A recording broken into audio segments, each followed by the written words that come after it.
things that's going to help you understand a lot of the deeper esoteric meanings about ancient Kemet. So we're talking about building. We're talking about building structures, building. So think of Freemasonry. Now understand, stone masonry is an actual profession. It's an actual skill. So the Freemasons took, stone masonry. They took masonry and made a secret society out of it. Why? Now the obvious answer is because, one, the ancient Egyptians basically used building to hide their secrets. They hid the secrets of the universe, they hid the secrets of the body, the secrets of math and geometry within their structures. So it's only right to take the profession or the skill that you use to build. So, Masons have to really know math. They have to be smart. They have to know geometry. The god of Freemasonry would be the grand architect. The architect is the one who plans it all out and has it done. So the architect would be consciousness itself when you understand what it's metaphorically speaking about. So now the ancient Egyptians really understood this. They understood how important it was to show basically exactly where they came from. So they built these structures. These structures basically reflect what they've seen in the universe, what they've seen in the heavens or space. So they built these structures to reflect this. They built these structures to reflect celestial bodies because they understood, it came from space. So, as they say, as above, so below. And it's exactly what they did. So they built these structures to reflect celestial bodies, and they built these structures to reflect our bodies because our bodies as well come from space, come from the universe, and they understood this. So it's clear they wanted to show math and geometry because math and geometry and building goes back to the beginning of the physical existence of the universe. Just that simple. It goes back to the beginning. It goes back to how we got here in the first place, how physical existence was created. Now, I talked about this a little in the Metaphysics DVD. You have to understand, one, with consciousness creating energy, creating matter, consciousness moved and created the energy. Energy created the elements necessary to create matter itself. We are matter. Plain and simple. We are made up of atoms. We are made up of these elements. We're made up of these materials. So in building with those steps, you are reflecting the beginning of physical existence itself. So you got to understand, one, if you have a big empty space that's infinite, there is nothing there, nothing but infinite space. So you don't have anything to move in relation to because there's infinite space. There's nothing material to create any kind of ratio or distance or what have you in that empty space. So as soon as the first physical thing or material thing is created, you have math, you have geometry, because now you can calculate distance. You can basically calculate the distance from that object to a certain point in space. So once you have two objects, more math is created. The more objects you have, the more math exists. So as I said before in the Metaphysics DVD, we didn't create math. We simply discovered that it already existed, long before us. Plain and simple. It's something that's really mind-boggling when you think about it. So this is what they knew. So we are so shocked about the math that the ancient Egyptians understood when they were just doing what they supposed to do. They were just making things as they seen in the heavens that is done precisely, that is done in relation to math and science.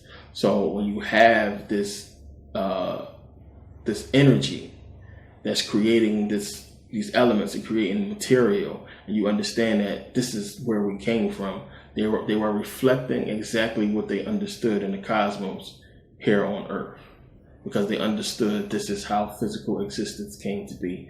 There's a lot more deeper meanings into all this, which we'll get into later, of course. The body is the temple. The body is the temple. You go to church or you go to the temple to basically get to God. To tell you, in order for you to go to heaven, you need to go to the temple, you need to go to church, you need to understand about God, learn about God, Build your relationship with God. That's how you're going to get to God. Going to the temple, going to church. And you understand now that the body is the temple. The body is the church. So you have to build your body to get to God. Build your body to get to God. Whereas God will be in the brain. As I read to you from these Bible verses, they're trying to tell you, seeing God face to face. Genesis 32:30, Jacob called the name of the place Peniel. Seeing God face to face, his life is preserved.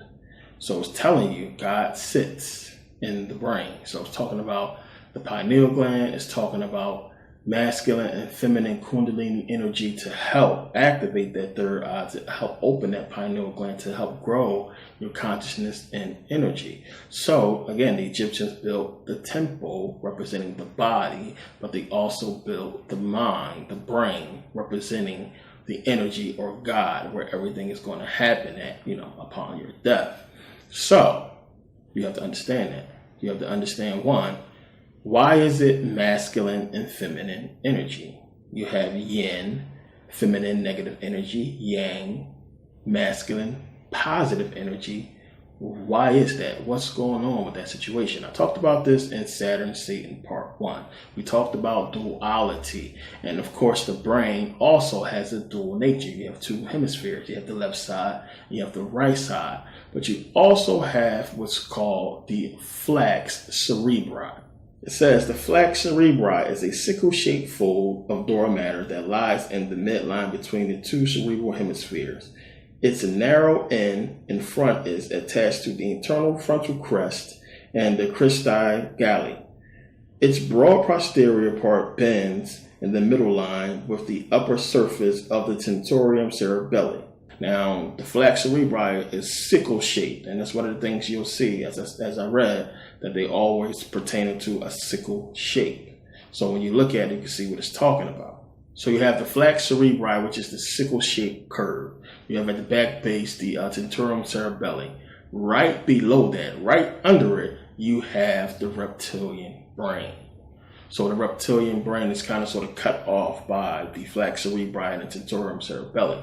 So now we go back to the garden, and it starts to make sense. Start bringing everything together. That the garden is talking about the brain. The story is talking about the brain, if you haven't figured that out yet.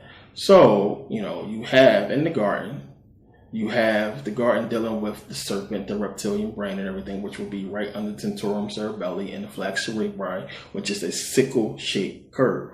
Who do we see with the sickle? You see Saturn, the god of Saturn, Kronos, or Satan. Satan is Saturn. The Kronos, the crown. So we're talking about the head, we're talking about the skull. You have the sickle shape, which we know the Grim Reaper or the god of Saturn, Kronos, always has that sickle. So it's telling you that we're talking about the brain. And you start getting into the whole thing, and you start looking at the story more deeply, more esoterically, and you can see it's talking about the brain. You have the two hemispheres of the brain. You have the right and the left. You have the split. You have the reptilian brain, and then everything starts to fall in place. So the reptilian brain consists of your brainstem, you have the medulla oblongata, you have pons, and you have the cerebellum. Now the cerebellum is referred to as the little brain, the small brain, because it looks like a small brain unto itself. So when you look at the reptilian brain, it's separated from the rest of the brain by this tentorium cerebelli, by the flax cerebri. So when you look at it and you understand that it's separated by the sickle. So, when you think about it, Satan came, the serpent reptilian came, or the serpent brain came, and cut us off from the garden, cut us off from the rest of the brain. So you understand that this third eye, the reptilian brain, is cut off from the rest of the brain.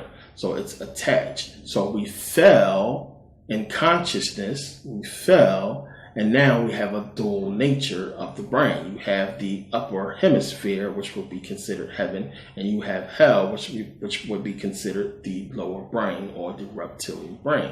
Now you start to understand medically, what it's talking about, how it's pertaining to the brain. So now a dual nature was created once this whole cutoff happened. you have two different consciousness that was created. You have the subconscious and the consciousness. And you have to understand that 95% of what we do is controlled by the lower brain. The other 5% will basically be, your reflexes, or, the movements that you make subconsciously. Somebody throw a ball at you and you just see it out the corner of your eye. You duck at the last minute because the subconscious picked up on it at the last second. It wasn't you consciously moving. It's your subconscious that see everything first and then it moved. So that's the other 5%. So you start looking at the story and understand, well, wait a minute. We're talking about Adam and Eve. We're talking about the brain when we're talking about them. So now, when you begin to understand, consciousness, understand one, consciousness shapes reality, plain and simple. So your consciousness is going to decide what your reality is going to be. I always talk about how it is our consciousness that is driving reality. It's our consciousness that's shaping the direction that people go in, plain and simple. So if you think in the beginning, having one consciousness, one purpose, one direction you're supposed to be going. And that's what it is. You have this purpose, you have this direction that you're going straight, you're going true. Then something comes and changes that. Something comes and changes your purpose, changes your direction. That would be considered evil. So everything that was going on with the ancient Egyptians was based off of truth, ma'at, truth and justice, everything. Because when you have truth, truth is truth. Anything that hinders truth is false. If you take something that's true and change it, you're fabricating truth. But no matter what, the facts still will remain. The truth will be the truth. If you change it, that is evil. Plain and simple. So, when you have Satan, you have God. Remember, they was together at one point. God and Satan was together. Then, Satan rebelled, and he was cast down away from heaven. So he was cast to earth, which would be lower. So this is all, again, talking about the brain. So you have with the garden, the serpent comes and he basically changes the purpose of Adam and Eve, the point, the direction that they were supposed to be going. And he gave them choice, as I said before. So you go from a consciousness that is creating one path. And then once that one path is altered, you have now a dualistic reality that is created. You have a dualistic consciousness that is created. This is symbolized by the dual brain, left side, right side. Also symbolized by the splitting. We're talking about the tentorium cerebelli that separates the upper and lower brain at that back base. You have the lower reptilian brain, the higher brain, the highest hemispheres of the brain. This is what the Adam and Eve story is talking about. It's talking about the brain. So you have this separation happen to where you have a dualistic consciousness created. A dualistic consciousness is going to create a dualistic reality based on what? Choice. Plain and simple. So now you had this one purpose that you were going into. And now what does the serpent do? The serpent came in and said, no, if you eat off this fruit, you won't die. He gave them choice. So now choice is what? Choice is a construct based on a dualistic reality. So again, anything that you would do that is against truth would be bad. So they had a choice to follow. They had to choose. So if you have a train, the path is laid out for a train. The tracks are there. The train is going to follow its path no matter what. Now, if you come in and you step in and you alter those tracks to basically go in the circle, to go away from its path, its destiny, what it's supposed to do, that is evil. And this is what we're dealing with. So you can see the dualistic nature of the Bible, of Satan and God. This is what happened. Satan came and separated us from the path. Now, again, there's so many different aspects to Satan. So you can look at Satan as good and bad. But he separated us from our purpose. So, the Matrix. You can see what Smith was so pissed off about. Smith had a purpose. His purpose was basically to do his job, to do what he was doing. And then now when Neo came and destroyed him, what did he say? You know, I knew what I was supposed to do. I knew I was supposed to return, but I was compelled to stay. He was compelled to disobey.